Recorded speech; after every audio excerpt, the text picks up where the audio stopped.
15 చేసాం కదా. ఇప్పుడు మళ్ళా బ్యాక్ పుట్ 1 2 పైకి అనేటప్పుడు దీన్ని ఎప్పుడు పైకి పెట్టాలి. ఇలా పెట్టాక ఇప్పుడు చూడండి 1 2 3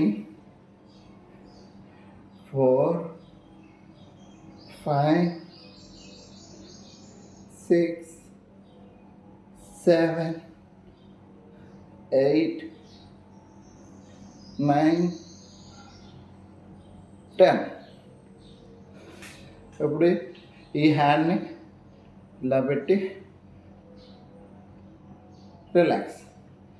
మళ్ళీ రెండిట్లో 1 2 3 4 5.